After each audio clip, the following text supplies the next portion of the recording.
Now, let's go under the hood with the Nordstrom's Motor Medics. Welcome to the Under the Hood Show. We are glad to have you with us. Russ Evans is here to answer your automotive questions. Hey, thanks for joining us under the hood. Shannon Nordstrom is not here today to answer your automotive questions, but I am here to answer your calls. I'm Chris Carter. 866-594-4150. 866-594-4150. Lot of automotive news in the ether these days. Oh yeah, a lot of stuff cranking. Let's skip it. Yeah, it might come up during the show if somebody brings it up. So Right. you know what it is, We don't right? have to. Do you listen to the radio? Well, if you do, then you're listening to us, right? Right. And if you don't, you're a podcaster, and then you're listening to us. So keep it here. Just do that. You'll be better off for it. 866-594-4150. Let's go to Louisiana right off the bat and talk to Kelly. You're on the Under the Hood Show. Kelly, what can we do for you? Good morning, gentlemen. I have a question about gasoline storage. I live in a hurricane-prone area and had a backup generator, one that you can roll around and keep outside, and have about 2 5-gallon cans of gasoline that are probably 3 or 4 years old. So, A, is that gasoline still good? And if not, how does one responsibly dispose of gasoline Good question. that's that age? What does it smell like? Do you know? I mean, is it so bad that if you take the cap off, it smells like a gas station, nice and fresh, or does it smell like old paint thinner, like mineral spirits? Do you know? I do not, but All right. I will Check that out. I can go huff gas after work. Not quite that much, but you get close to it, see what that smell is. It's close enough where you can get a little whiff of it. Do the old, Yeah.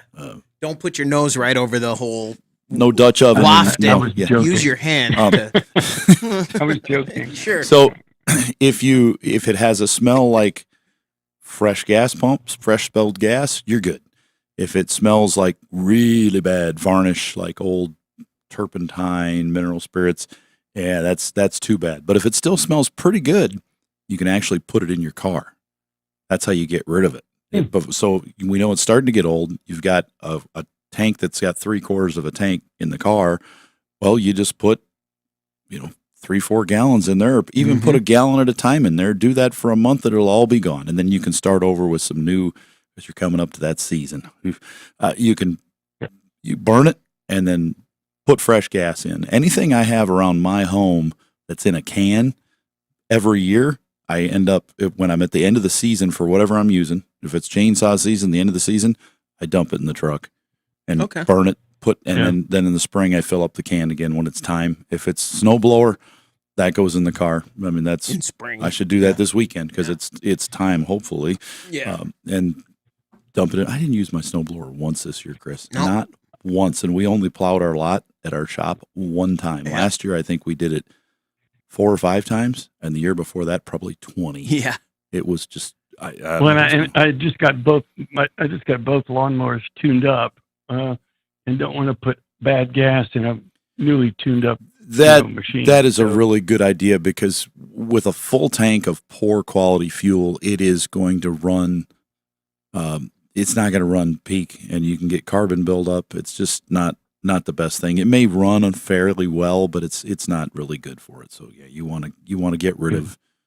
But if you put it in your car a little bit at a time. If you put 1 gallon of a little lower, so here at our auto recycling facility, and we to make reuse sure our it's gas. gasoline, regular gas. Yeah. And here, when we do that, some of the gas is out of cars that are 2 years old. Okay. Most of it is out of cars that are within 3 or 4 months old. So as we turn through this, we use that fuel to power our trucks. We have zero problem with that. We filter it, but that's just because we might have an older tank with rust. But, we haven't had problems. We used to change those filters once a month years ago, like 7-8 years ago. Now I don't think we change them much more than once a year, even if we've changed them at all lately, because the fuel is so clean and most tanks are plastic. that we're not having an issue like we used to with old metal rusted tanks from cars that were, the average age of a car is like 14 years old now because it's gone up with the more expensive cars. Right. We're driving older ones now. Well, even those cars are still pretty new. Anything newer than 2000 would be considered a car that we're not really going to have a problem with rust in the tank. And that's 25 years old. Yeah. Does that help you out there, Kelly? Yes, sir. Great. Thanks. Enjoy the show, fellas. Have a good week. Thanks very for much listening. for the call. 866-594-4150. We haven't talked about that in a while. We should talk about the recycling industry as a whole, the automotive recycling, but especially here at Nordstrom's, the home of the Under the Hood show. When a car comes in, you guys take all the fluids out of it and the oil.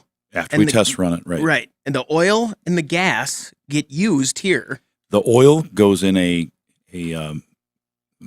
environmentally friendly oil burners. They use air and heat, and they burn this oil and basically burn it clean like you've got coming out of a car tailpipe. And that's how you heat the place. That's how we heat it. But it's also geothermal, so it's a supplement to our geothermal with miles of underground tubes. So we don't use. This facility is pretty large. All these buildings we have out here, the electricity and the fuel cost to run everything is way lower than what I would expect. Very low. I got that number a couple months ago, and I was, "Are you sure about that?" He's like, "Yeah." So we're pretty proud of how we're doing that. The fuel, like I said, we use it in our trucks, so we don't have to buy so much. The one thing you won't see on our invoices is that stupid fuel surcharge that you get everywhere. Even if you go in and pick up the parts yourself at some parts counters, we get a fuel surcharge. It's like $2 to $5. Why are you charging me that? Oh, it's just automatic, goes on everything. Right. No, we're not going to do that. You have the prices set accordingly. But every fluid, once the car has been test run and we know everything's good on that vehicle, the car goes on what we call a twisted lifter, where it punctures the gas tank. We open up all the fluid drains, and the car gets literally, it's strapped down and it's twisted. It goes left and right, forward and back, and it does everything but turn it upside down, and it completely gets, pretty much the last drop of fluid out of it. And then we recycle everything. Everything goes into one big bin that automatically separates it. It floats at different levels. Yeah. So coolant, gasoline, oil, different weights of oils, they all go different, and they get into the barrels to recover them. Clean, ready to go. It's just amazing how well that works. And we heat our shop as well with waste oil, and it's saved us a lot of money. Plus, we're reusing that oil. 866-594-4150. We're going to take a quick break. When we come back, we want to hear from you. Gene, you're up next on the Under the Hood Show.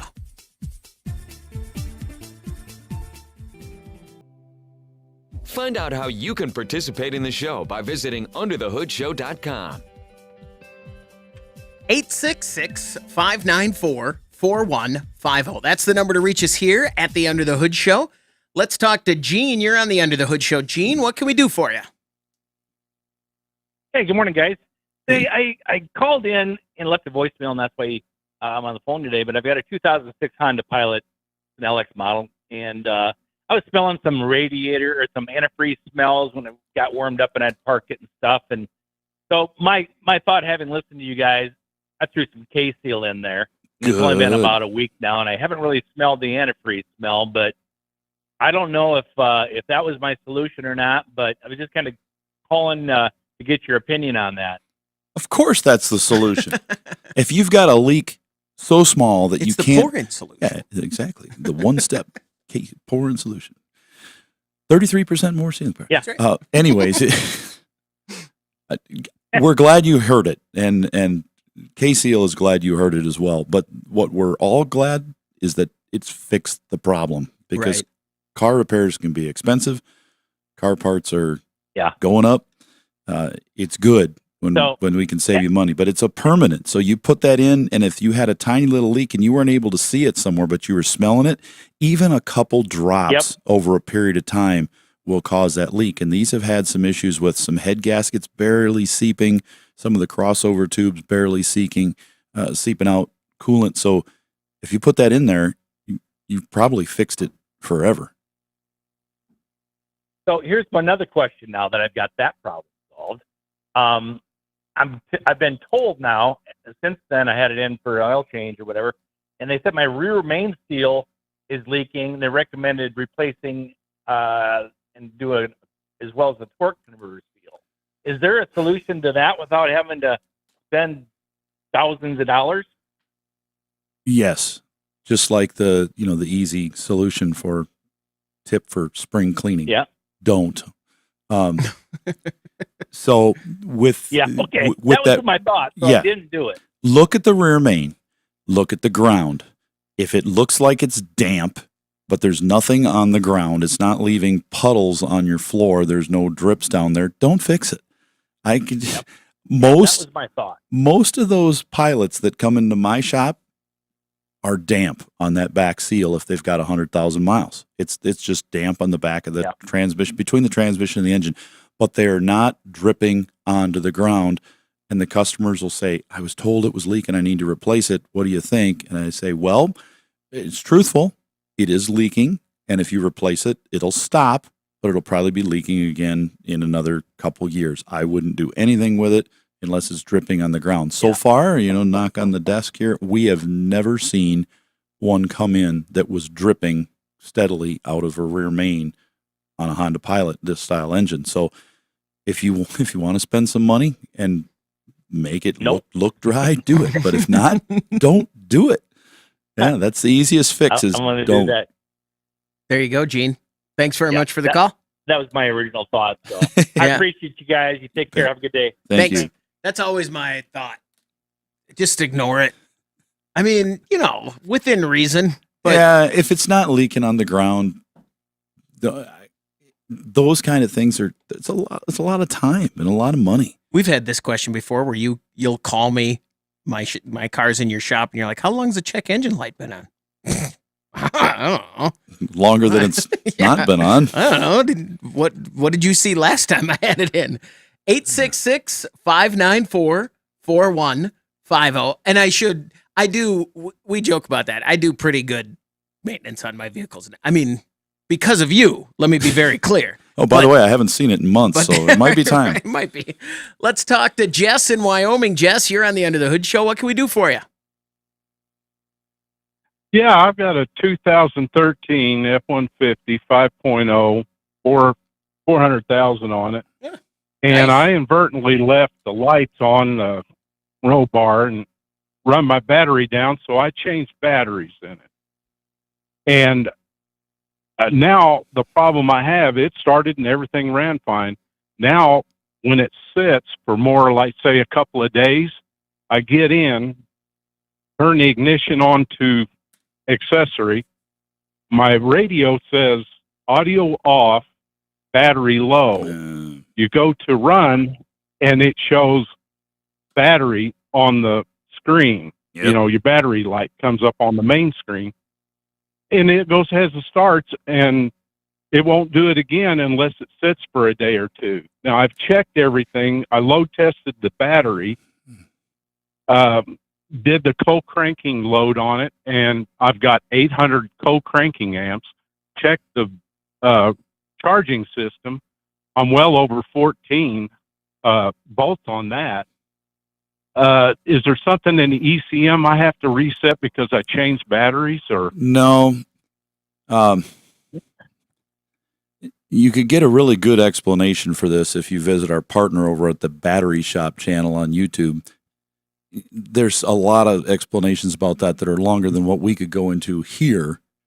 But what is happening is that your cold cranking amps may be fine, but your reserve capacity is gone. Anytime you kill a battery 100% like that, if it's not a... But he switched. Well, He switched it. AGM batteries don't have this problem. Lead acid batteries do. And I don't know if the battery you put in may not be, it may just be a faulty battery. That we see that happen. We've had some batteries, not very many, but we have some batteries we put in that were bad. I have a strong suspicion that your reserve capacity is low, and what is happening, if you test that battery before you start the vehicle, let it sit a few days, go out and test it Okay. without starting it, without charging it. And I bet it's going to fail. It's not going to be what it is after you start it, because once you start it, it's building up some capacity.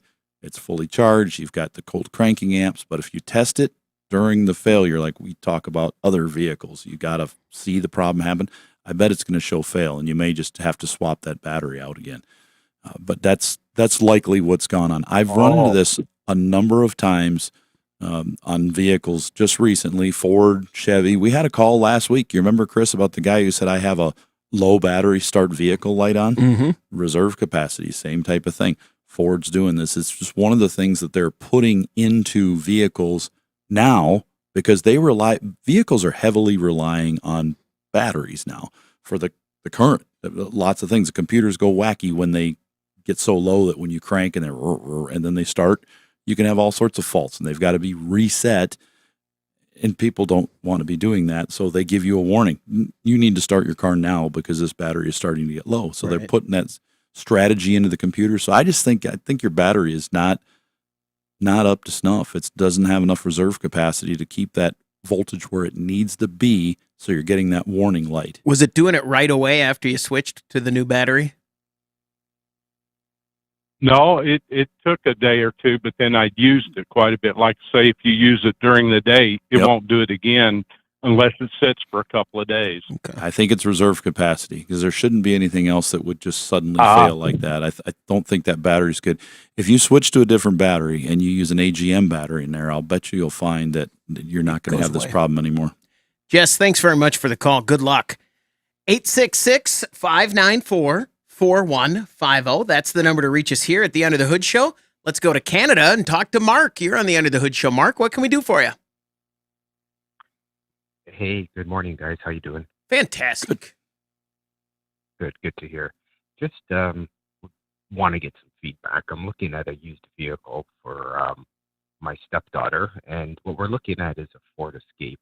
It's a 2014. It's only got about 98,000 kilometers on it. I just want your feedback, your experience with vehicles. It's a 1.6 EcoBoost. It is the turbo. Yeah. Okay. It does have a check engine light on. I read the code. It's a P1299, and doing some research, I know it's a cylinder head over temp protection. So I don't know how severe that might be in order to rectify. Well, you've got if it. This doesn't sound good, Mark. I see it often. Yeah. I got a couple in there right now for this. The temp sensor could be bad, and the pigtail on the end of it. If there's any question, they're not super expensive, so we will pick up. Standard Motor Products makes a sensor and connector for that as a pair. You always want to pair the connector and the sensor together when you get them, because there can be slight differences. So you get them from the same manufacturer, you'd be good. Not very hard to put in. You crimp the connectors on the wires together, and it's got some heat shrink to shrink them down, keep the weather out. That is a good start. You can use sometimes it won't come up though until you drive it you drive it for a while before it comes on, right? No, at startup it was already there waiting for me. Cold? I drove it. Yeah. Good. Then that's a good indication that you may just have a problem with the wire and the sensor. So we would try that first. So if that fault is there, it shouldn't be there immediately. And that's right. And that's the one we want, is because electrically that would be great. If it was a thermal issue where it is actually getting hotter, some of these have had some porous head issues and block issues and things, and they required an engine replacement. We've done a number for that. But we've also had some success using K-Seal in those engines, because it's such a small leak and it's a porosity issue, not like a gasket that's starting to break down and gets worse every day you drive it. It's an actual block that looks like a screen door under a microscope. It's leaking right through. So that K-Seal does a really good job at fixing that. It just seals it up permanently and doesn't clog anything. But I think that you'll be you'll probably be okay with a connect. Hopefully, just the connector and that sensor. Would you buy a vehicle with this issue? Yeah, if I didn't know what it was. Yeah. If I got it for the right, I'd have to get it for the right price if I didn't know what it was. But if I knew what it was, I'd be like, I can fix that. Right. I'd be like, can I sneak it in and do some testing first? If I were calling you, I mean, what would you tell Mark to do? Get it or not get it? He's looking to buy it. Well, he could maybe take it home and look at it himself and maybe even throw a sensor on it real quick because they'd never know. You're helping them out. And if it fixes it, I'll take it. Mark, good luck. Thanks very much for the call. 866-594-4150. You're listening to the Under the Hood Show. Make a radio appointment each week to hear the Nordstrom's Under the Hood Show. 866-594-4150. That's the number to reach us here at the Under the Hood Show. Don't forget, you can watch the show on our YouTube channel, Facebook, etc. And if you subscribe to the YouTube channel and join the Hoodie Fan Club at underthehoodshow.com, you could win a hoodie. Yeah, like Gene Bradford in Wisconsin. Congratulations from everybody here at Under the Hood. Well done. You know what I mean. Mm-hmm. You got a hoodie. You're special. It's a good thing. Yeah, there you go. I'm just going nuts over here. Brought to you by our friends at Berkeley One Classics, celebrating 50 years of collector car coverage and UTI, Universal Technical Institute. They're celebrating lots of years and campuses all over the country. New campuses coming around, warm places, cooler places, and cool places. That's really go to cool. NASCAR Tech, and then maybe you can learn to put the wheels on right, and then they won't fall off and Martinsville. Cost you points. yeah, that's not good. It kept happening. I was like, come on, guys. UTI.edu. You just got to do it. Proper training. Let's talk to Chuck. Chuck, you're on the Under the Hood Show. What can we do for you? Morning, guys. Thanks for taking my call. I've got a opportunity to purchase a 2014 Dodge Ram 1500 with the 5.7 at 236,000 miles on it. Wondering what a guy could look for when buying that. It's got a new transmission in it and some other updates, but just looking to get your opinion on what to look for.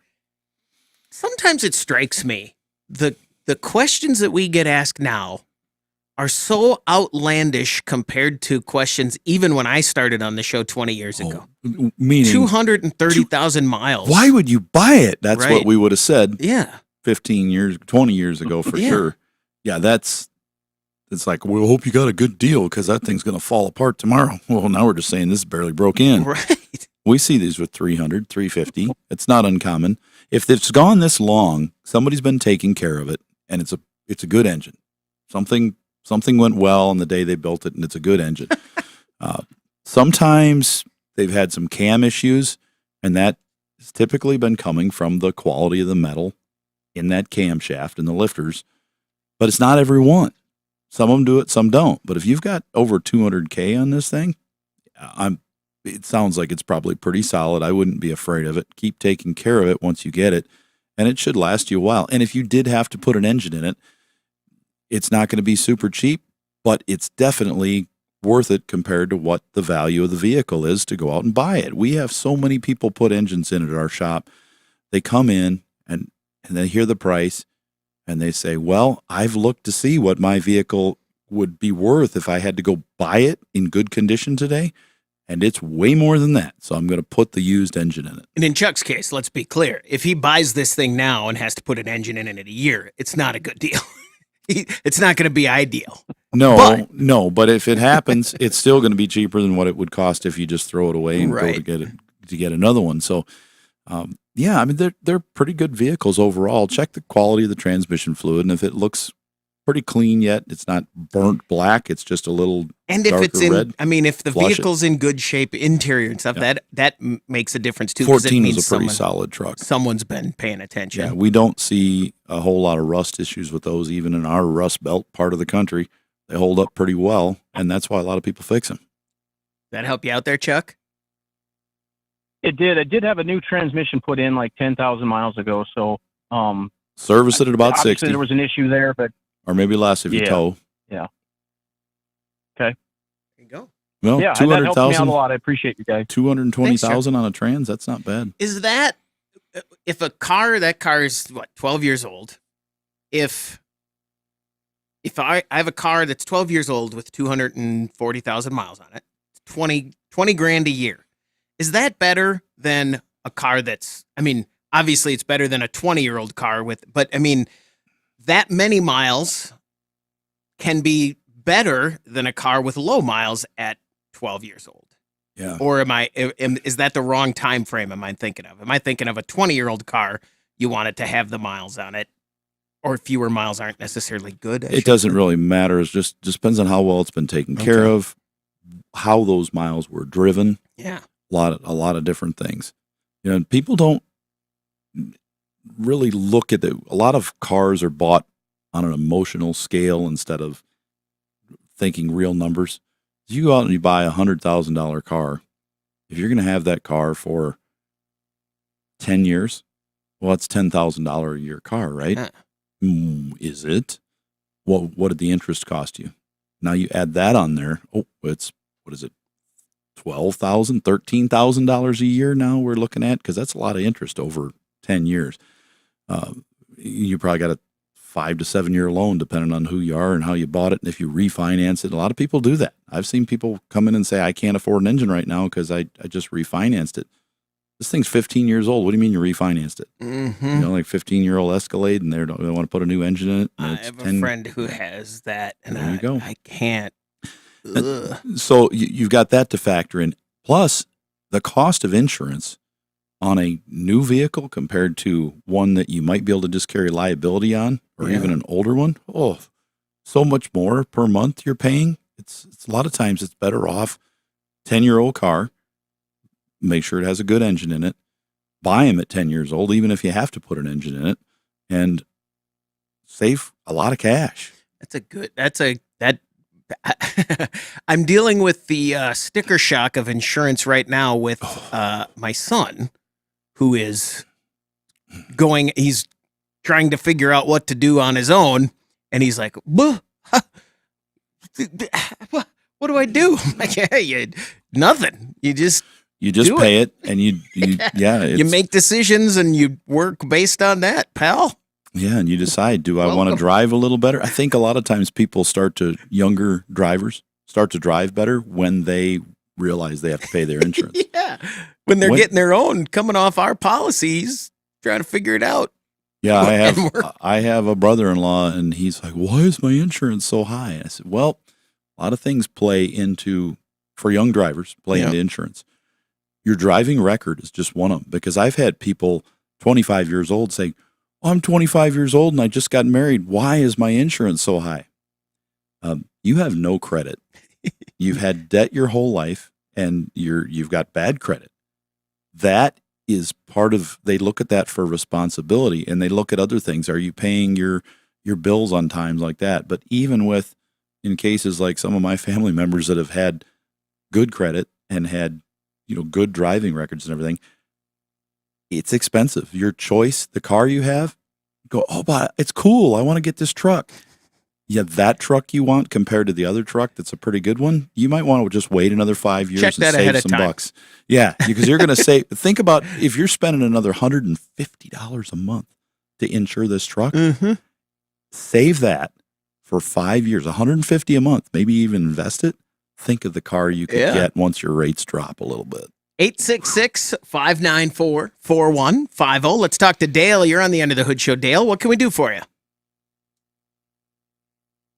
Yeah, I've got a older Chevy pickup, 2002, and of course it's rusting out. On the driver's side, whenever you open the door, it falls down a quarter of an inch, as you're opening it. Is there any way to adjust hinges anymore? A little bit. If it's rust, no, the rust is going to make it, but you can't adjust it because it's just going to collapse. But if it's not the rust that's causing the hinge to fall down, you can do some things to fix that. They do sell bushing kits where you pull the pins out of the door. You've got to have somebody help you because the doors are extremely heavy. They're heavier than they look. you take the doors off, you drill them out, you pop the bushings in there, you put the door back on, you put new pins in it, and you're fixed. You could fix a door for $100 or less yourself if you've got help to hold the door and everything, as long as the hinge is not broken. A lot of the hinges are welded on these vehicles now. They're at least one side of them is that's welded. what it looks like. Yep, one side is welded, so you can't really do a lot of changing easily at home, but you can put those bushing kits in. I've put bushing kits in my truck a couple times now over 20 years. I put the first set in, and then the bushing wore, and all I did was pop the bushing out and pop a new bushing in. And I was able to do that one at a time because they'd already been taken apart and drilled. So I just pulled the pin, knock out the bronze bushing, put another one in, I'm good to go. Your first time, it's going to be a little more difficult.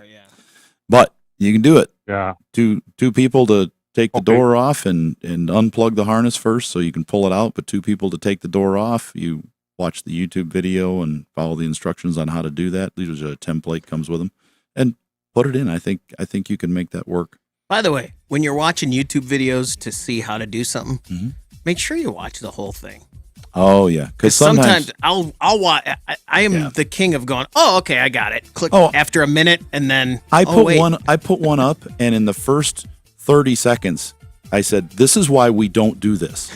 And I was showing people, and they were like, "Oh, I can't believe he doesn't know what he's doing." And then the next 3 minutes, okay, this is why I did it this way, and this is why that is horribly wrong. This is why you never ever want to do that. All you have to do is wait another 10 seconds and you would have got to that, but too no. long. That's too far. Exactly. 866-594-4150. We're going to take a break. When we come back, we want to hear from you on the Under the Hood Show.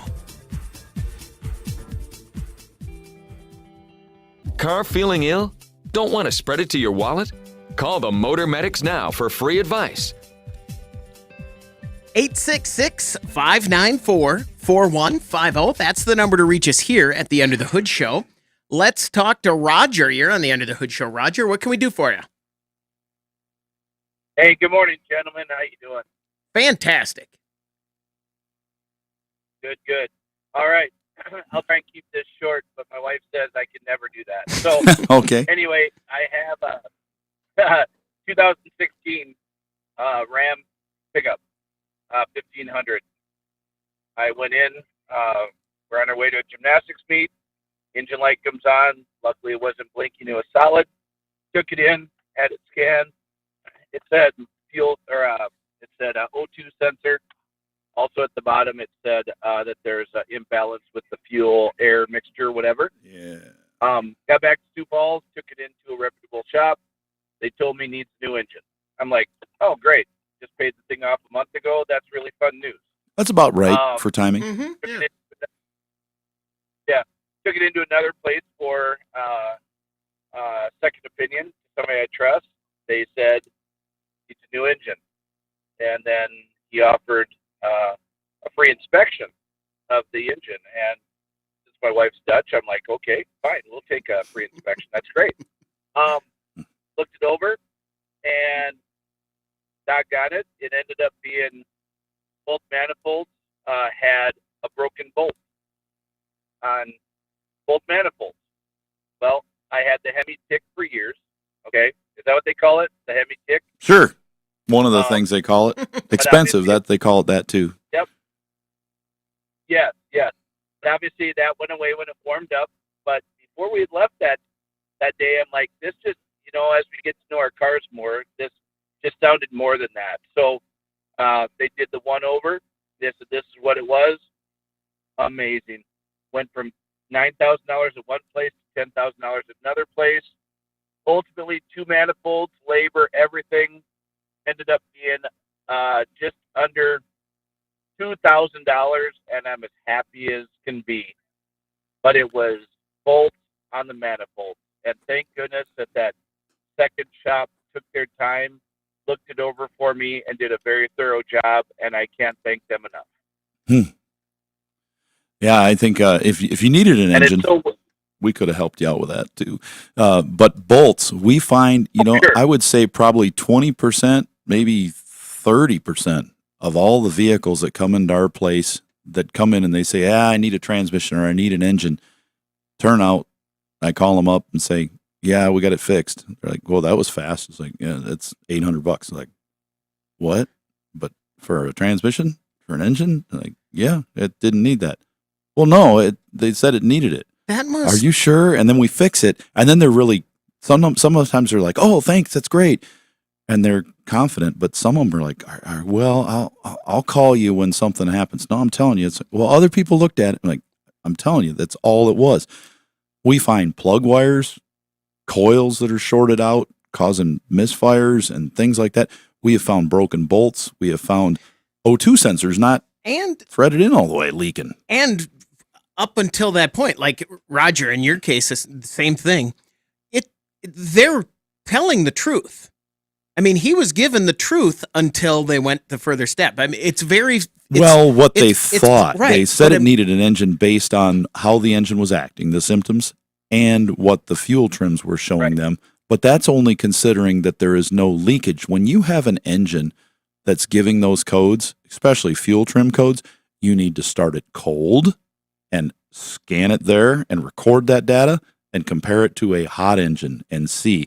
Because if it's a mechanical worn part, it's going to be just as mechanically worn when it's cold as it is hot. So you should have the exact same reading. If it goes away when it gets warm, red flag. And I just mean that, like Roger, in your case specifically, it was both places said it needed a new engine, but we can assume, or we can hope that the first place would have checked further before they did it and found out that he didn't. I hope that anybody that's looking at that, and we've had some that have come in for an engine. Yeah. And like I said, we call them and say, you didn't need an engine. Right. It just needed this.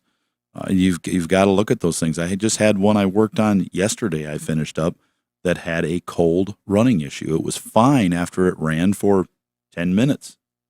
It had two issues. It had a cam sensor issue, and it also had an intake gasket leak. Well, they had put intake gaskets in it just a few years ago, so why would they be bad, right? Maybe it needs an engine. It had some weird stuff going on. Also had a little noise. Well, the noise is still there. It's always had the noise, but it runs perfect, like brand new. Something simpler is a fuel trim issue. Roger, thanks very much for the call. 866-594-4150. Let's go to Nebraska and talk to Joe. You're on the End of the Hood Show. Joe, what can we do for you? Now I got a 2017 Dodge Ram 1500. Mm-hmm. It's got about 120,000 miles on it. And I I didn't put it in, but I had a mechanic put in new fuel pump because it went totally out about 7,000 miles ago. Mm-hmm. And just lately, when I drive it, 15, 20 miles, it starts missing and coughing like it's starving for gas. I don't know if it's vapor locking. So I'll pull off the side of the road and put it in park and then screw to the gas cap, and there's I'd say an excessive amount of pressure in that tank. Is it hard to fill? Yeah, it is. You got to do it by hand, and it takes 10 minutes probably. Yep. So if it's hard to fill, 10 gallons of gas in it. Building pressure, you have a venting issue.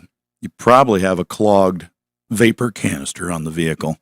Okay. And if that canister is clogged, it'll give you this issue because it can't vent those vapors when you're filling it. Can't vent through that and out through the top of the neck. It's just going to back right up the tube, like filling a bottle up without any vent. It's going to spray back when it builds pressure. Also running, it can't vent properly, can't purge through that canister into the engine and burn those vapors. So you're going to get a pressure buildup. Pressure buildup is going to cause more fuel pressure and cause it to run poorly as well. So it sounds like you're going to they'll put a canister and vent valve on it, or what they call a leak detection pump on some vehicle, some of the Chrysler vehicles. But that's a common issue. We see that a lot. I worked on a Toyota Prius yesterday for this same type of issue. Is it on the spigot going in the tank, or is it down in the tank? It's down by the tank, near the tank. Big square box, like the size of a shoebox. Oh, wow. It's a big box. All right. Mm-hmm. There you go, Joe. Thanks very much for the call. Is that part of the fuel pump replacement? Did it get, is it just a wear item over? Yeah, wear item. It's not part of the pump And we haul. could ask him all those questions. You drive on a gravel road and you had this, that. And if they put a pump in it, it could go bad an hour after they put the pump in it. They could go to fill it and have an issue and go, oh, what happened? And it had nothing to do with that other than maybe they moved it, but just driving could move it as well. Yeah. A good unit won't fail just by moving it. So it's not their fault that happened. It's just age. 866-594-4150. Let's talk to Dave in Minnesota. Dave, you're on the Under the Hood Show. What can we do for you? Hey, guys, love your show. Long-time listener. Thanks. My question to you, Russ, I hear you talking about trucks. I got a Chevy pickup with a 5.3 2014, so it's 10 years old. I've had it since new. Got about 250,000 miles on it. Goes back and forth between Minnesota and Rapid City every month, so I put about 25,000 miles a year on it. I did put a new tranny in it, around 200,000. I have had zero issues with the engine. I do maintain, oil every 3,000 to 5,000 miles. I've been really religious about, maintenance. What would an engine in this truck cost to replace? The reason I'm asking you that, I was looking at trying to find another truck to replace this one, and I've got about a $5,000 fiberglass topper on it that's like brand new. Right. And they won't give you anything to trade them in. Maybe $500. I'm like, man, $5,000 more for a new topper. Mm-hmm. I'll put that towards a new engine. For that motor, would it be something to just totally replace, like a used motor or a rebuilt motor? Yeah. As far as cost. And one other question, can I ask you one quick other question, Russ, before you answer that? My voltmeter on the dash. Too every high? once in a while, it's mainly in the middle. Well, it'll move up and down a little bit at times. And I had a new battery put in in November. I don't know if that has anything to do with it. Battery could, or an alternator it starts failure. Great. Yeah. Yeah, I've put a number of those on. An alternator maybe going on? I put a number on recently, like 4 in the last 3 weeks of alternators on different vehicles for the same thing. They'd go up and down. You'd see the headlights flicker, very higher and lower as you drive. Is that just like a warrant? I mean, that's just a warning. It's just telling you it's starting to go out. Yeah. Okay. And when you get plenty of miles on it, they've got brushes in them and they just wear out. There's not much left of them. So I'd say that'd be something you'd want to do as you did the engine. It's going to save you a lot of money because there's no extra, there better not be any extra labor involved to put it on or you're going to the wrong shop because they've already got it laying on the bench free and clear, just put a different one on it and charge for the part. But yeah, we've literally done thousands of engines in our shop. So we do this one a lot. I've done, I think, 8 of these engines in the last 12 months. So it's pretty common for us. We typically put remanufactured engines in. We do put some used ones in, but we put a lot of remanufactured engines in with a 3-year, 100,000-mile warranty. All our used stuff will have a 12-month unlimited mileage warranty. So if you're driving back and forth and you put 50,000 miles on a year, and some of our customers do with business fleet vehicles, you're covered. I got a courier that managed to get 60,000 miles on a used engine in a year that already had 140,000 on it and is still running beautifully because they maintain it, and it's better for the engine when you're out on the highway that much. But we put a lot of these engines in, and a lot of people, you look at that truck, it's got some miles on it, but like you said, the body's still in beautiful shape. If somebody took the speedometer out and you didn't know how many miles were on it, and you looked at it and said, well, I guess it's maybe got 80 to 100 on it, and why wouldn't you fix it? Because you're not driving the speedometer, you're driving the vehicle. And if you know it's in good shape, and like you said, $5,000 to put a topper on it, you got a nice looking truck. What would it cost you to buy that truck if it was on a lot? So we tell people that when they're trying to price and get an engine for us, and then they call us, you can call us and get a quote on what it would cost to replace it with a 3-year, 100,000-mile reman or a good used one if we had one. And you just have that year warranty on the used. You got the 3-year, 100,000 on the reman. And if you want, you can go online and get some pinstripes and make it. You could spruce it up a little bit. Put a new engine in it. Put some purple stripes on the side. You're good to go. Tiger stripes. Do that. I mean, what the heck? All right. Oh boy. It's gonna do it for hour 1. Hour 2 is coming up. Maybe we'll have a car next hour. It was all pickup trucks on the Under the Hood Show. Thanks for listening. We'll be back.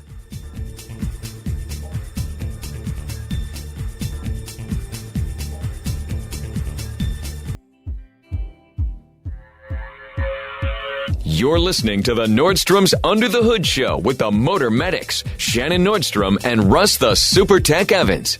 Shannon is an ASE engine and parts specialist, and Russ is an ASE Master Certified Technician with extensive factory drivability training. Join the Motor Medics for fun and free automotive advice with real-world solutions to everyday automotive problems. The Under the Hood Show is heard weekly on this and other great radio stations across the U.S. Find out how you can participate in the show by visiting underthehoodshow.com. With Russ Evans, this is Shannon Nordstrom, thanking you for tuning in to the Nordstrom's Under the Hood Show.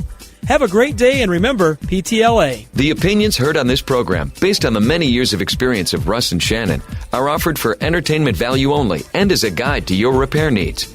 No claim to repair or cause is given or implied. Always consult with your own certified technician and follow all safety procedures before attempting any repair. To be a part of the show, call 866-594-4150. Under the Hood is produced by Prairie House Productions. All content is the property of Nordstrom's Automotive Incorporated and may not be used without our permission. Copyright Nordstrom's Automotive, Inc. Now, let's go under the hood with the Nordstrom's Motor Medics. Welcome to the Under the Hood Show. We are glad to have you with us. Russ Evans is here to answer your automotive questions. Hey, thanks for joining us under the hood. Shannon Nordstrom is not with us to answer your automotive questions, but I am. I'll be answering the phones, too. I'm Chris Carter, 866-594-4150. Shannon is gone again this week for business. Next week, it'll be just me. For the ARA? Is that this time? Or Yeah, he's actually in Washington, he's in Washington DC. now. Sounds like a super fun place to be right now. No. That's what he told us at the meeting a couple days ago. He says, well, we're hoping to go there and talk about automotive recycling stuff, but it may get buried with everything else. It's busy. Dude, I think you're going to get probably almost zero time. You're going to be talking to assistants of assistants of assistants and get, even though it's all really, a lot of it's automotive related right now, yeah, you're probably not going to get a lot of recycling stuff done. 866-594-4150. Let's start off right away in Texas and talk to Ben. You're on the Under the Hood Show. Ben, what can we do for you? Hey, guys. I have got a 2008 Toyota Sequoia, 5.7 liter, 145,000 miles. Haven't had it for that long. I bought it back in November. And the seller told me about a known issue of a long start that would happen when the engine was warm and sitting for usually over an hour, maybe a few hours. He said it was diagnosed as one leaking injector, fuel injector. Mm-hmm. And so by like the next, if it sits overnight, I guess it must be, the fuel must be leaking down through the cylinder after the fuel pressure goes down over time. And by the next morning, it never is a long start when you're starting to cold in the morning. So it's only with a warm engine, and only if it's been sitting for at least an hour or two, roughly. So anyway, I was hoping, I had seen that some people have fixed this with doing a fuel injector cleaning, like an ultrasonic cleaning, flush them out, rebuild the injectors. I was hoping to be able to do it that way. That didn't seem to fix anything at all. It didn't fix anything. Because I did do that, put the injectors back in. It's exactly the same as it was before. So I wanted to see if there's any other thoughts you would have on other possible causes. Obviously, it could be that I just need to replace the injectors, but if there's anything else that it could be besides the injectors leaking. Yeah, it's likely that it is an injector leaking, and they can be taken out, they can be cleaned, but they need to be tested. Usually people who have a machine to clean them can also test the injector. The injector is hooked up to a rail. We usually put all 8 of them. You have rails, they usually come up to 10 for 10 cylinders, and they have block offs. You block off the numbers you don't use. If you've got a 4-cylinder or 3-cylinder, you block off the other, whatever you've got, 6 or 7, you block them off, and then it's pressurized to whatever that injector is rated at. If it's, let's say it's 60 pounds, you set it at 70 and you look at them, and if they don't drip, well, they're not leaking. If they do drip, they've got to be replaced now. They shouldn't go back in the car. But they could also only leak when they're warm and not when they're cold, so then you get a false reading. They test them, they clean them, and say, oh, this is a good injector at room temp of 70, 75 degrees, 80 degrees. But once they hit 170 in the car, they'll seep. You know, the metal expands and contracts. So that's a possibility. I would definitely say this issue you're having is probably an injector issue. One of the ways we've tested these when we don't have any way to heat them up like that, we run the engine till it's hot, then we turn it off, and when you know that it's not going to start after it sits, let's say for an hour, well, in a half hour, start taking it apart. And when you get it torn apart at about an hour and you pull the injector rail out, if you pop that injector rail out, you see 2 out of the 8 are wet on the end of them. That injector's no good. And you might as well put a set in, because you probably got other ones that are shortly behind it if they're not failed at this time as well. But you definitely want to replace those. We see a lot of them. We've done a number of injectors in Toyota, complete sets, and you want to pick a good quality injector when you put them in. Stay away from like Amazon cheapies, because they're not very good at all, and they will leak again. But I'd say you probably got a leaky injector from what we've seen. Okay. What's a brand you'd recommend other than like the original Denso? The Denso, cheaper, still reliable enough. Well, check with OEM to see what they're getting, but they're going to be a Denso product typically. But Denso makes a very good fuel injector for those. How much is it to put one injector in versus a full set? The cost of basically, let's say, an hour's labor around there, and then the cost per injector. But if it's, let's say it's 5 hours to change injectors, it'll say in the service manual to do that, 5 hours for one injector, and then 2/10 for each additional or something like that. Or it'll say 5 hours for one, 6 hours for all 8. Yeah. It's very small, and there's labor involved. You got to pull it out, change the O-rings, put it back in. And how much are injectors? And injectors overall can run anywhere from. I got to throw the price increase in there, right, Chris? Because that's realistic. It's happening. Let's just say anywhere from this morning, if I were to go buy them this afternoon, anywhere from $60 an injector to $800 an injector, depending on the vehicle. I think Toyota. Yeah, exactly. Yeah, I think the Toyota injectors are like $120 a piece. So it's not nothing. No, but a diesel injector, big bucks. Yeah. You can just times 4 on any type of injector that's a diesel compared to a gas. Ben, thanks very much for the call. Good luck. 866-594-4150. Let's go to Iowa and talk to Alice. You're on the End of the Hood Show. Alice, what can we do for you? Hi, thanks for putting me on. You bet. Hey, I've got a 2019 Jeep Cherokee, and the input shaft. There was a safety recall for the snap ring, and when my technician took it apart, he found that the whole PTU unit needs to be replaced. It's beyond its tolerance. The gears are loose. So we're looking for a Jeep. Have you heard of this situation? I have him on the other line, Carson on the other line, my technician. Carson, are you there? Hello, yep, I'm here. Yeah. This is a first. Oh, wow. All right. 30 years. This is a first. This is good. Yeah. So we have seen this issue where you take them apart and they're fine. There's issues with them. We have put a couple of these PTU units in, power transfer unit, transfer case, whatever you want to call it. We have seen some with failures in them where they were making noise, they were loose, things like that. And we put in a used unit. We've got them here at Nordstrom's. That's one place, depending on where you're at in the country. You can search car-part.com as well to pick one up. But if you pick up a lower mile unit used, it's so much cheaper than the cost of that new one to replace it. And you pick one up with a warranty and go with that, bolt it in and be done. That's the way we would fix it.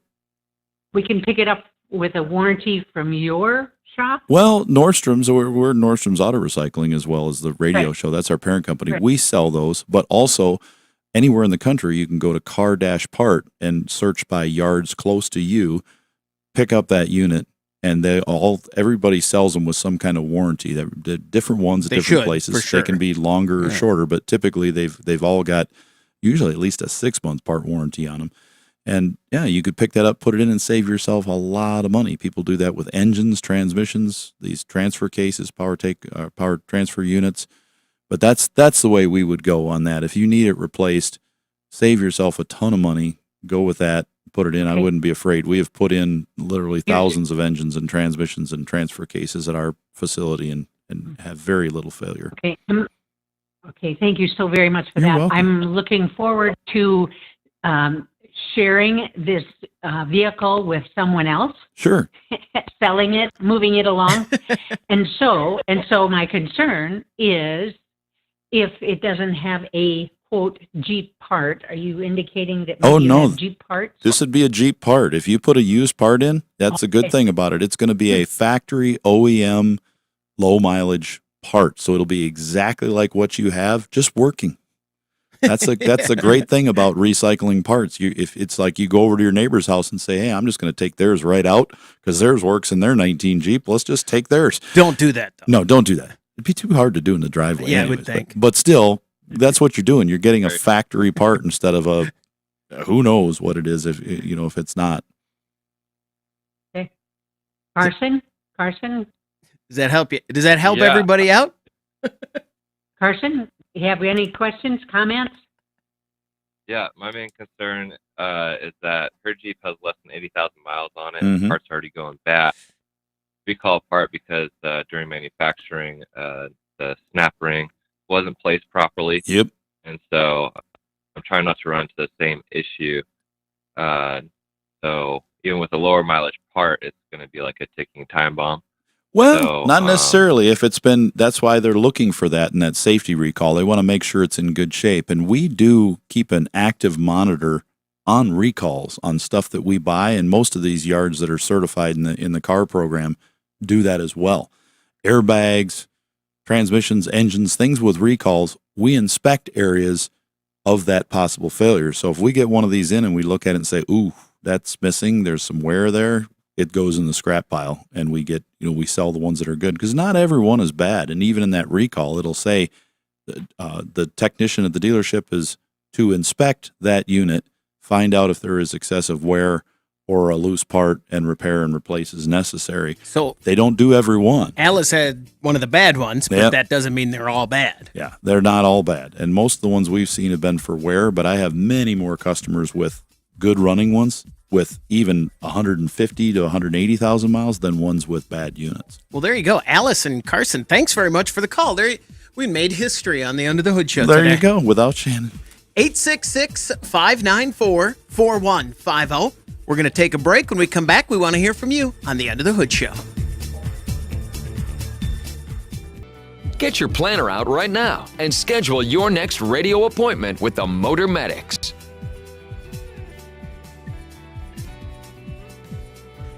Eight 866-594-4150. That's the number to reach us here at the Under the Hood show. Let's talk to Steve. You're on the Under the Hood show. Steve, what can we do for you? I have a 2004 F-150 with the 5.4 engine in it. Russ and you guys actually put that motor in for me about 4 years ago. Sweet. It was a new aftermarket. It's ran good, but for the last year, 2 years ago it started where if I was driving in any kind of precip, rain or snow, or even fog sometimes, it has electrical misfire. And nobody could track it down here. I'm 2 hours away now from where your guys' shop is now. Nobody was able to track it, so I kept driving it. And then this last year it got where it could do it at any time. And then it got to where it would do it if I had the cruise set and the RPMs were around 1,700. It would do a misfire going up a hill or any time it needed to have a little more power in high gear.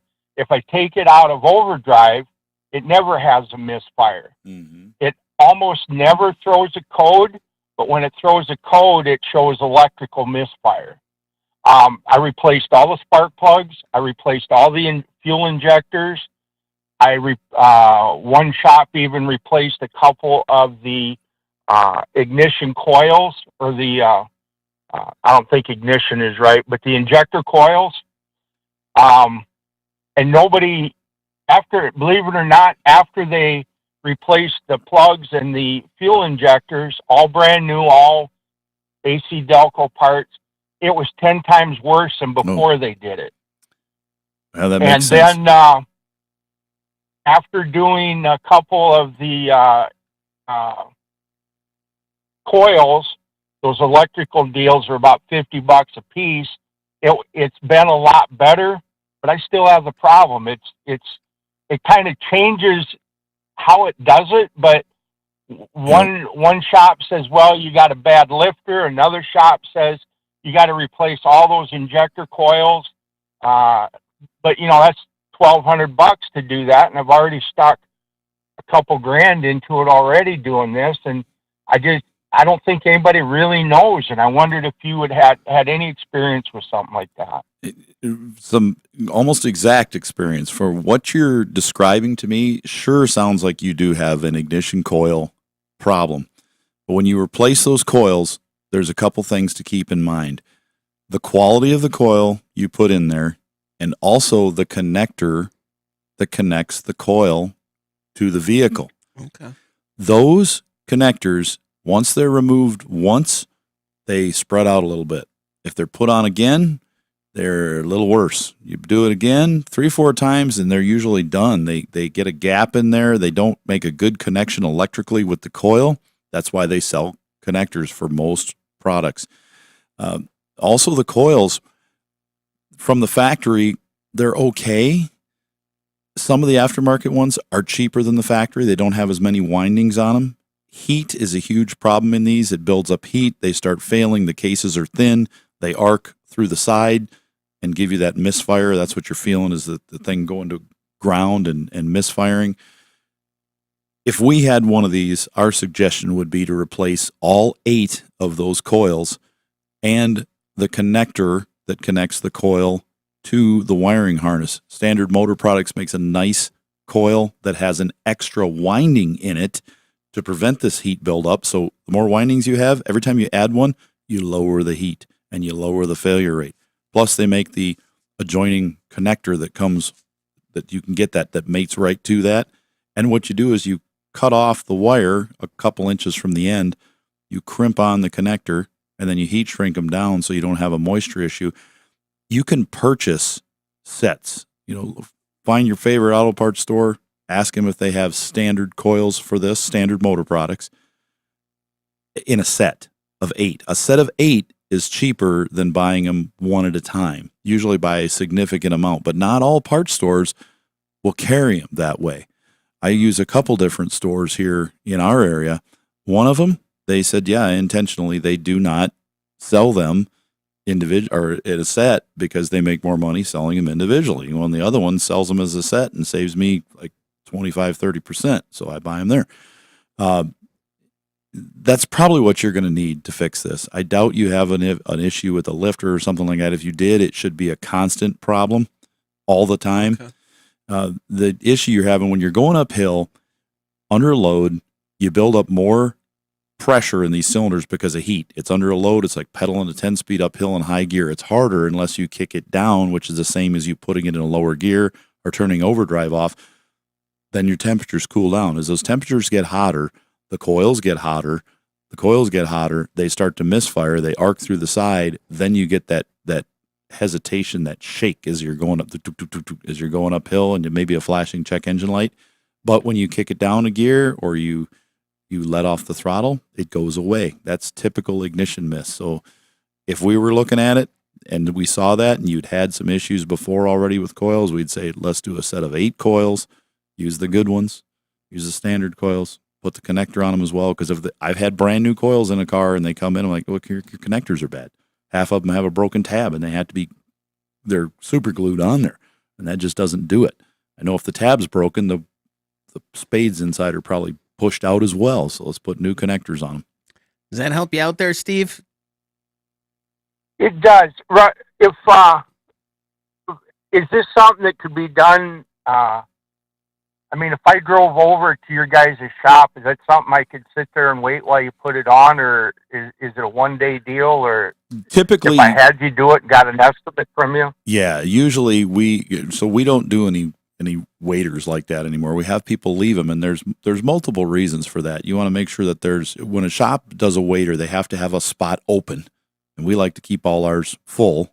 But we do schedule things for the day, and when we do that, we like to get them in the morning, drop them off the night before a lot of times, but then we fix the problem, and then we drive it. Yeah. We drive it cold. We drive it hot. We want to make sure, especially if you're from far away, that the problem is resolved. We don't want you to, if you come down and wait for something, here's the chance. Any shop you go to in the world, you go in, say, I'll just throw these on real quick while I wait. You throw them on, you take off, you get an hour away, and it's doing it again. Well, then the shop, you're not at the shop anymore. So the shop can't find it. But if they had it there and they could drive it and test it and they found something, maybe they can get it fixed while it's there. There's something else they missed. Maybe they had a faulty product. You never know. But it's always best to leave a vehicle when you can for a shop to work on, except if you're putting tires on, right. Brakes. Yeah, that's one thing you can do when you're waiting. Oil changes. But anytime you're doing a diagnostic situation, especially when you've had a problem where this is a repeat, ongoing, long failure, you want it to last a long time, expect that initial repair to take a little bit longer and a little more care. Steve, thanks very much for the call. Good luck. 866-594-4150. That's the number to reach us here at the Under the Hood Show. Felicia, you're up next. We're going to take a quick break, and when we come back, we want to hear from you on the Under the Hood Show. Prepare to learn something. You're going under the hood.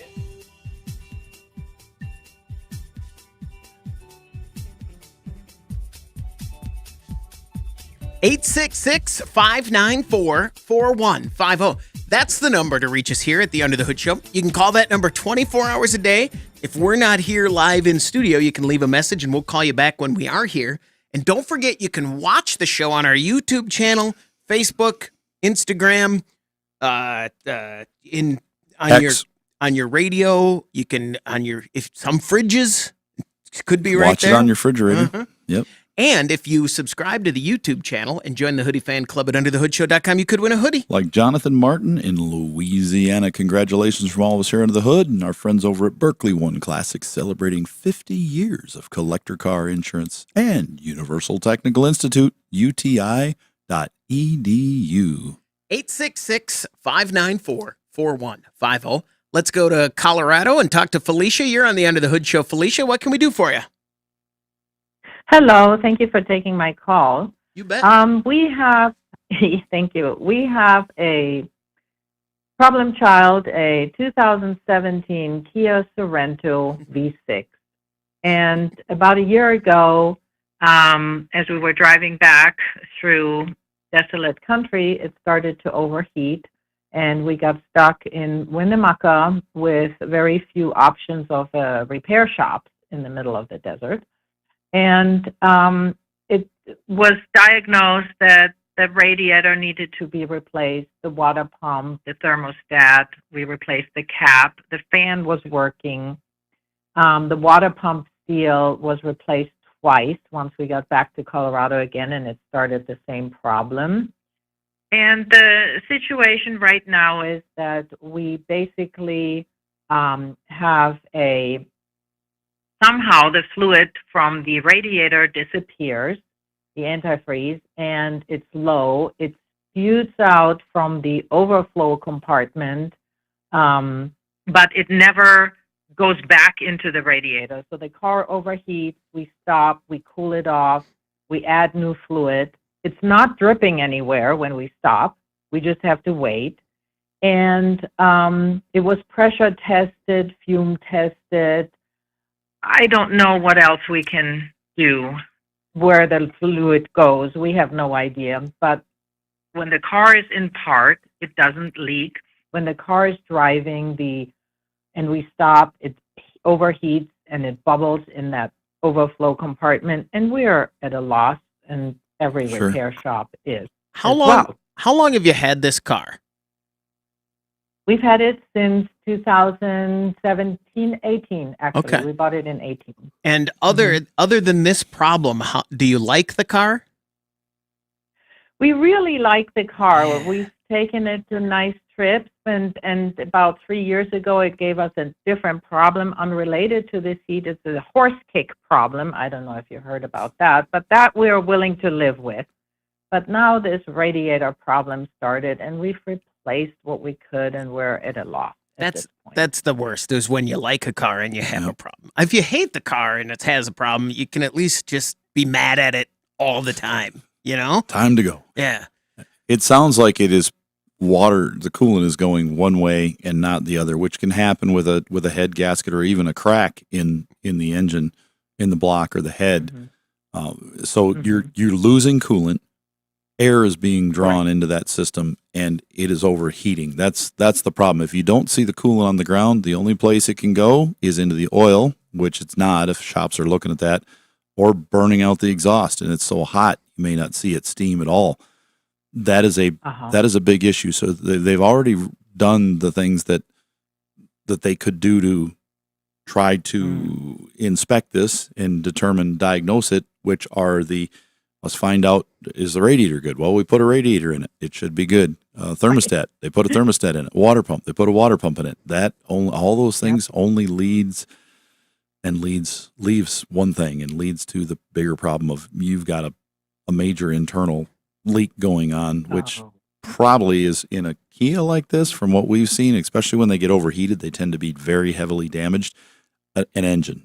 You could put another engine in the car, either a used engine, because I don't even believe they make a remanufactured engine for this car, but you could check with your shops and see what they'd charge to put a used engine in it. Make sure you find one with a good warranty on it, so you're covered. Radiators, the fans shut off when you get up to, let's say, 30 miles an hour or more. So it's not a fan problem if you're on the highway. At slow speeds, then you definitely need the fan to run to keep it cool. And the faster you go on the highway, the more load, the more you need that radiator to keep it cool. But if they've already replaced that, you should be good. As long as there's flow through that radiator that doesn't have grill shutters in it or something that close automatically, and you have a problem with that, if they're broken and not opening, you could have an issue with no air going through that radiator on the highway. But as long as they don't have any air restriction, make sure it's completely clear and they've got air flowing through the radiator like it should, then it's a bigger issue. And I bet if they would do another test of exhaust gases, at some point they'll find it. They'll find that there's a failure in there if they check it at the right moments. So it's either a new engine or donate. Yeah, time to pass the car on. Yeah, get a different car. Yeah. If they've already done all these other things, because these are things, if they hadn't, we'd be saying we need to check the radiator, make sure it's good, check the water pump, check the thermostat, but they've already done all those things, and it's leading to the bigger problem, which we've seen on this model car before. I see. Yeah, we are heartbroken at this point and out of money, I should say. Yeah. Well, and the cars, those Kia engines are not cheap, even used, so... That's Felicia. Sorry. Oh, man,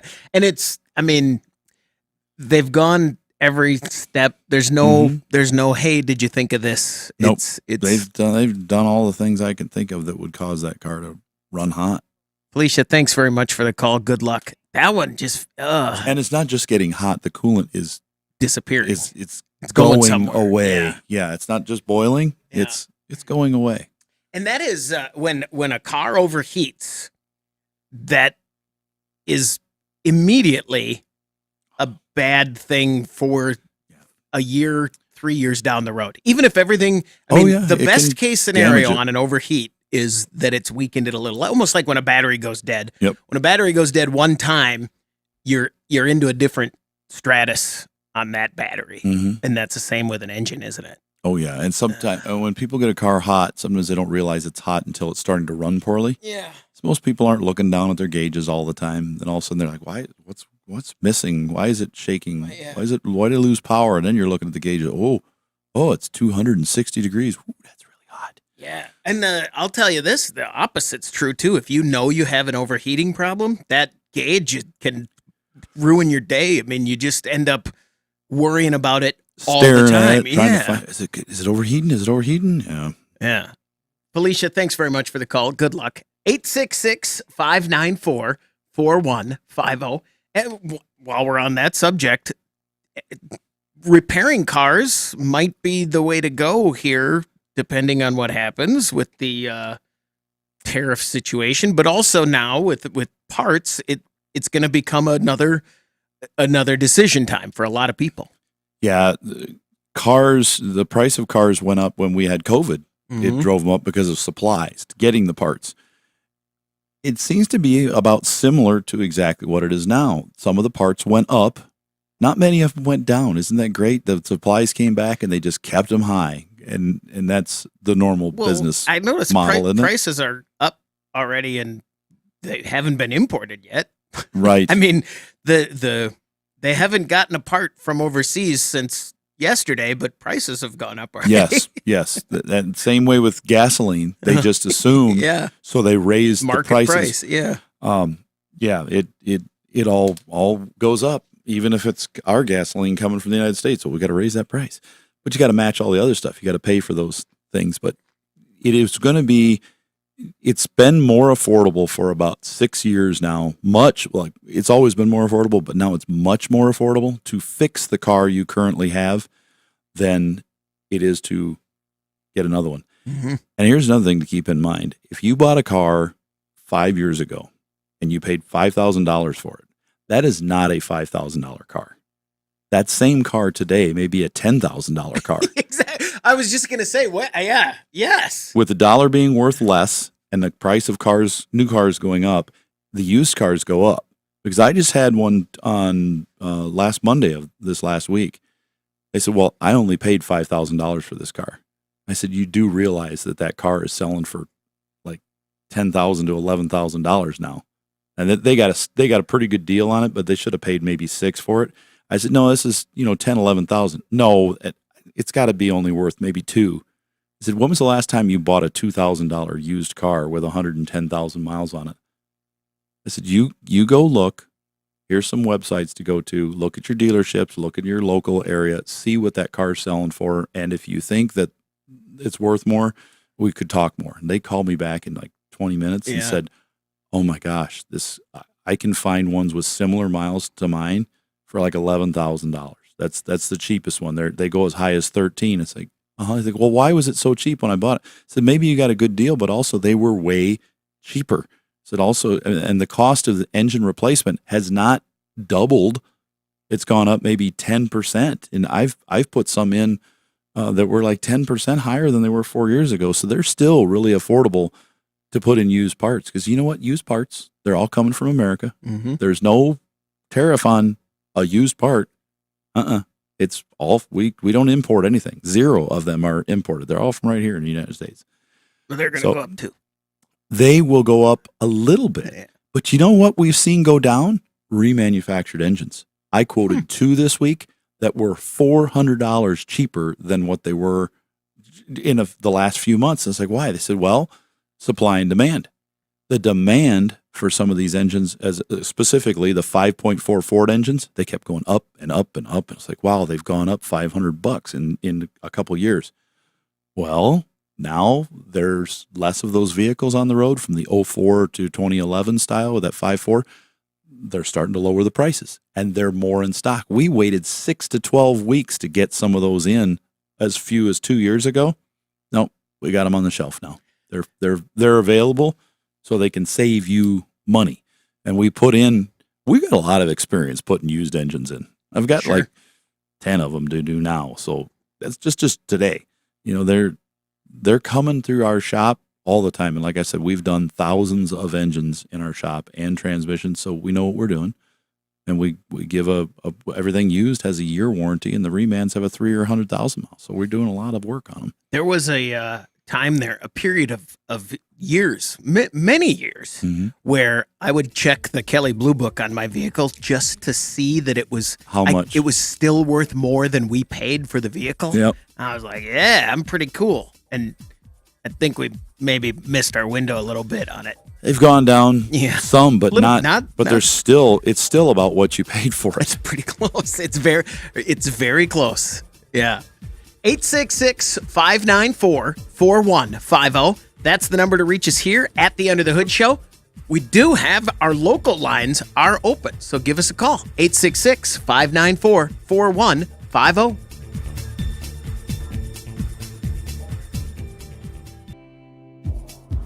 Be sure to visit our website for news, contests, and previous shows at underthehoodshow.com.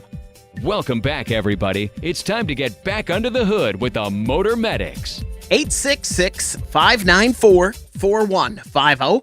That's the number to reach us here at the Under the Hood Show. Let's talk to Dale. You're on the Under the Hood Show. Dale, what can we do for you? I've got a 1999 Buick Park Avenue Ultra and needed a dimmer switch. And I put one in, a used one, and it worked. But now all of a sudden now my traction control light is on in the dash. I just wondered if I pulled the wire off or what could happen. That wasn't on before. Yeah, I don't think so. That's completely unrelated. The parts of that, the track button should be on the dash separately on that car. If you have traction control, which you should if you've got the light on. But on the end of the gear shifter. Yeah. Okay. There shouldn't be anything in there unless you could put a scanner on it and read the body codes and see if it's got an open in that switch is what it's showing. But there's nothing really, that where you take that switch out, is that the one that's got the plug in right at the switch, or is it wired down the column where you have to unbolt it where the turn signal? It's wired down.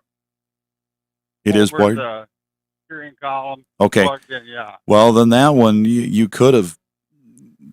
You need to have. I hope you still have the old switch because you need to compare the wiring of the old switch to the new one, because when you take the two 7mm bolts loose on that and you pull those two flat bladed connectors off that have about 10, 15 wires on each side, then there's a couple wires you have to unhook and plug back in there. You got to make sure they're all in the same position, because I've seen some of them. A lot of these switches are from China and things, and you put them in and they've got two wires in the wrong position. And if they're in the wrong position, you're going to have an issue. So you need to make sure that the old switch matches the new switch and everything's in the same position. And then follow those wires down. I think they're orange or yellow on that one, maybe. Well, anyways, follow the wires from that gear shifter down. They're very small, thin wires, and see if they plug into that connector and they're not broken anywhere. Because if they are, you will get a track light if you unplug that shift button. And they could have just broken, because where they go into the shifter, they twist back and forth every time you put it into drive and park. And it may be that they were very frail, and just by touching some other wires, one of them broke. But also on a 99 Park Avenue, a traction control light is an indication of many things, right? Yeah. I mean, it could be anything could have turned it on. That's why you have to read the code, and the code will tell you that the button's not working. It'll say, "Hey, there is a open or a short in the button in the activation switch." How if you far, see that, it is interesting to me how far. Like, this is an old car. Yeah, it's a 99. Yeah. When does that? It doesn't just with OBD2. They're not all that responsive. Is this better? This tells me more because it's a Buick. Yeah, it's newer than 94, so it's going to have OBD2 you'd be able to read a lot of that stuff. Okay, it's still pretty new as far as that stuff. We have even more today, but we had quite a bit in 99. Dale, thanks very much for the call. Good luck. Yeah, I mean, what else could it be on the? Well, you said reading the code will tell you. We do have a comment on the chat. This is Ben from Texas. He was the caller at the start of this hour, asking about fuel injectors on an '08 Sequoia. I assume when you say to replace the full set of injectors, you mean all 8, not just one bank. And he says, thanks for telling me about the worm. I didn't think of that. I checked them cold. Yes, all 8 injectors, full set. And it's going to be a lot, but the difference between 2 and 8 is worth it. Oh yeah, it's not the labor is minimal. It's the time to or the parts themselves. So 866-594-4150. What else has caught your attention in the automotive world? I saw a story that I saved. I actually grabbed and saved it on because it freaked me out a little bit. Bosch is they're running a trial on steer-by-wire systems. Yeah. That can be linked to drive modes and drastically change the weight and effort of the wheel. And this was the part I don't like this at all. They're also testing a brake-by-wire technology that doesn't use a moving pedal. It just uses a fixed pad and it judges your foot pressure, which I can totally see in 20 years will be standard. But boy, oh boy, I don't like that. Well, we have used torque wrenches for 30 years that are digital that are basically the same thing.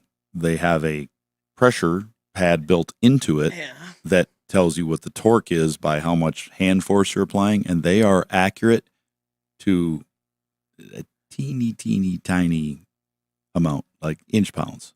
They're very accurate. In theory, this doesn't bother you at all. No, it'll work fine. But they also, when that system fails, they're still required to have a mechanical backup. Okay. So if if you shut the car off, the pedal's going to move and activate the master cylinder hydraulically. It's all for now. Yeah, they all have it. At some point, yeah, maybe they'll go away from it and there won't be any backup, but steering is currently that way. It locks and makes a physical connection when the car is off or when there's a failure in the system. Its fail-safe is just it breaks in the connected position. So the steering is turned by the wheel. And then with the brakes the same way. Not with the throttle. The throttle quits and it just doesn't go. Car doesn't go. It's just the way it's made. And it could be, there has been, I know we've talked about it over the years, there's been technology that comes in and it doesn't last or it doesn't get put into production just because people don't like it. Right. I mean, and we're kind of seeing that now with, think of all the stuff we were talking about with driving, automated driving systems. Mm-hmm. That was all the rage not too long ago. And they were pushing, moving forward. They were making the advancements, but people just kind of didn't love it. They just kind of said, we don't want it. So they've kind of pulled back on that. And they're still doing it. They're trying to get the wireless technology because there's a lot of things that they'll use it for. There's some cities that they'll demand it. They really want it. Mm-hmm. The really populated cities, New York City, they want all these self-driving cars and taxis mainly taxis and stuff that'll move themselves. But as you can see with certain other things, and you know what I'm talking about, Chris, and everybody does, that happen and are controlled by the major cities in the United States, Houston, Detroit, New York, L.A. What happens there? You know what I'm talking about. Mm-hmm. Also, cars. Things happen there with cars that don't happen other places. You will see robotic taxis like you see down in Phoenix. Yeah, in Vegas. LA, Vegas, you can hop in the car and it'll take you where you're going, right? You will see that occur in these cities and they can make plenty of money because there's enough people there to back that. You may not see it here forever. It's like watching a future movie and they're in the middle of Puckwana, South Dakota, and they go, oh, look, there's one of those robot car things, and they go, and they're driving their old tractor down the road. And this is, 100 years from now. I don't know what it'll be, but some of this stuff will not catch on in certain areas. It just depends on the culture of where you live. But other places, you'd be like, wow, where did I land? You go to Vegas and you're like, is anything driven by a person anymore? Nope, not anymore. I would like to go back and this is a research project for someone else, not me. Listen to our show from 20 years ago and what we thought we would not want that now is so. I am positive. I bet in 2006, I started on the show in 2005. I bet there's plenty of things in those first 2 years that we talked about that we said we would never want, we would never use, it won't catch on. And now it's everywhere. And now we're like, well, it needs to have this. I need a car with, I need this. And it is funny, too, how when that stuff goes away, my heads-up display on my car isn't working. And it's driving me crazy. And I don't think I ever used it, but no, apparently I did because I noticed right away when it went away. I wonder if there's something sitting on top of it. I didn't think to check physically to see if something's blocking the projector. Dirt. Have you ever wiped your dash off? Oh, no. No, just recently because I got rid of the car that I used to wipe the dash off all the time. Yeah. So now I'm like, hey, I have all these cleaners and detailers, and I got nothing to use it on. So it's pretty clean now compared to what it was, for sure. So it is interesting to see how that stuff comes forward, and it doesn't always just go by what is possible. It also goes by what people want to pay for and what they'd like. Yeah. Oh, an example of other things. I remember stuff from years ago back in the 80s we paid a ton of money for, like car stereo amplifiers, because we wanted them. And now the same amplifier that was $400 back then, you can buy something way better for like $100. I just keep thinking, what would I have paid in 1988 for a system like my stock Prius system? Thing's better than anything we had. A few $1,000s. Yeah, it would have been a big custom system. That'll do it for this hour of the Under the Hood Show. Thanks for watching. Thanks for listening to the Under the Hood Show.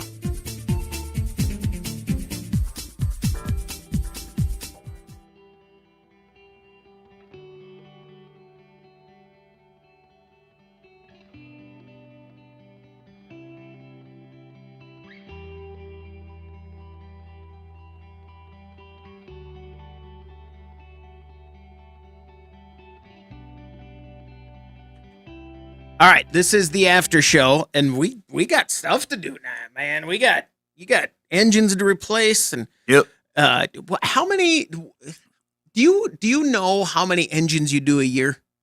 A lot. I mean, I know you have but I mean, just is there an average? Hundreds. Yeah. Yeah. A lot of engines, especially and transmissions. Has that all gone up since 2000 or 2020? 2020? It's gone up since the price of cars went up. People are keeping the average age used to be 11 to 12 years old. Now it's 15 to 16 years old. I got people coming in with cars and trucks from like the early 2000s. It's like 2000. Yeah, it's not uncommon to have replacing a 30-year-old engine. No, 2001 to 2002 and 3. That is very common now in cars and trucks, more so with trucks that are worth more and look better, like Suburbans and utility vehicles. That's real common. So we're talking stuff that's like 22 years old or so, and it just people do it because the bodies hold up good, and it's worth doing that. Where it was stuff that it'd have to be a little newer than that before. Isn't it crazy how much that comes down to paint and finish? I mean, you think about. We talk about now, we got cars that are 20 years old, 30 years old that we're replacing engines on. We could have in 1984, but they looked like crap. Yeah. Whereas now a car, I mean, if you take medium care of a car, it'll last 30 years cosmetically. Yeah. And easily. Then you just got to do the mechanical stuff. Yeah. But it better, with the cost of paint, it better be getting better, because there's paint that 1 gallon of it, and a lot of these paints are now 1 gallon of the base coat, the hardener, the reducer, everything you need to just do that is $2,000 or more a gallon. Where 10 years ago it was under $200 for that same system.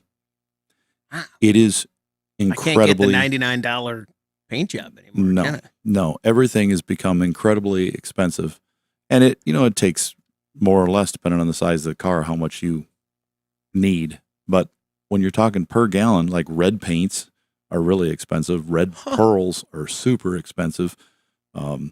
Tri-coat paint systems, they're super expensive, but very expensive. I was looking yesterday for my truck. I was trying to see, is it cheaper to, a lot of people wrap stuff now, because the wraps are actually cheaper than the paint. What? And you can take them off and change colors or whatever. But I looked and I was trying to see, well, what's paint going to cost me? My paint for the base coat, the clear coat, the hardener, the reducer, everything I need to spray it on once it's 100% finished, because you got to finish it first, which you Right. don't have to do a lot of that with a wrap. I was looking at $1,600 for to do 1 gallon, and I need more than that for my vehicle, and that's significant, because I priced that same thing out like 8 years ago, and it was like $300. Wow. So it's really gone up. So that's why when you get a door ding and you say, well, I just want to fix that, you got to repaint the whole door. Yeah. If it's not paintless PDR. $700. Yeah, a panel is really expensive to do. So, and that's, you wonder why insurance goes up. Yeah, good point. You get you're bumped, and the next thing you you're in know, a parking lot, and a shopping cart comes down and makes a good size, baseball size dent in your door and a big scratch, and they've got to fix that. Oh, it's not a big deal. They should be able to fix that for a couple $100. If it's big enough, it could be $2,000 on a door to tear that door down. If it needs a shell, it's not cheap. Stuff is getting up there, but the wraps are pretty cool, and a lot of them, I might experiment with doing that myself. I've never done a wrap. Yeah. I've done a lot of window tint and stuff, and it's similar. But I was looking at the wraps. I was watching them on YouTube, thinking, I've got all that equipment. Vanta Black. I could Let's do it. invent a Vanta Black wrap, and we'll be rich. They have black. Well, they have colors in wraps now that are getting almost undistinguishable from real paint. They were pretty cheap. You could do not good. But now they're getting so good, it looks like wet black paint that's going on. If you're more than 3 feet from the car, you can't tell the difference. They're getting very good. And some of the wraps are cool. They have graphics on them and stuff like that. Those are hard to get lined up. Pinstripes, man. Yeah. I'm telling you. And you can stripe over the top of a wrap too, with vinyl stripes. Pretty cool stuff. Let's talk to Carter. You're on the Under the Hood Show. Carter, what can we do for you? Oh, Carter's gone. Let's talk to Brad. You're on the Under the Hood Show. Brad, what can we do for you? Hey, there's a girl selling a 2011 Buick LaCrosse. Has 185,000 miles on it, and it had a new motor at 20,000 miles ago. She said that she's selling it, and there's a noise in the motor, and has no idea what the noise is. Is that a motor that I should stay away from? It's probably got a 3.6 liter engine in it, and it may have a timing chain issue, so it may need timing chains. That's usually the only noise we hear in those engines. They're pretty tough, other than the chains. And the chains, if it still runs good, the chains can be replaced, but it's not cheap. You got to pull the engine out, basically, to do it. Pull the front cover off and everything on the front, all the accessories off and everything, the valve covers. Pull the front cover, timing cover, and then you change the chains, the guides, the tensioners, anything that's worn gets replaced, and you put it back together, and then you're good to go again. If you can get the car for a reasonable price, you should be able to get the chain, do the chains. You should be fine with that. Is a chain normally go out at 20,000 miles? It can, depending. You said they had the engine replaced. Was it replaced with a brand new engine, a remanufactured, or was it replaced with a used engine? And what were the quality of the parts in the remanufactured engine? We don't know that, because they're all different depending on the engine. She just said it was a reman. Okay, if it was a remanufactured engine, it could have. I know all our remanufacturers have a 3-year, 100,000-mile warranty on it, so that would be covered in our case. But we do see some pretty cheap remans out there that they don't last very long. They're using cheap Chinese parts, and that steel is not real good, and they can fail. While other ones have really good quality stuff, and they've used Chinese parts for years, and they've been fine. But there's also some cheap ones too. It just depends on who you're buying it from. Brad, thanks very much for the call. Good luck. 866-594-4150. Let's talk to Carter. You're on the Under the Hood Show. Carter, what can we do for you? How's it going, guys? Fantastic. I am calling about. He was calling. Carter was. It's his second time. You're out, Carter. Oh, no. You're gone. Next week. I'm bouncing him. Next week or 2 weeks. Sorry, Carter. I don't know. He's probably. I wonder if that's Carter, if he's out on a lake somewhere in the mountains, and he's just dropped his phone into the lake. He's like, I'm gonna. Uh-oh. All All right, that's going to do it for the End of the Hood Show. Thank you, everybody, for listening and watching. And if you are still watching, subscribe and like and do all of those things that will help us grow the show. Especially comment on the videos. You have questions. Oh, yeah. Ask your question on the video. Any video, just ask the questions there. That helps. Yeah. And you'll go check. I do. I'm there all the time, every day. Thanks, everybody, for watching and listening to the Under the Hood Show.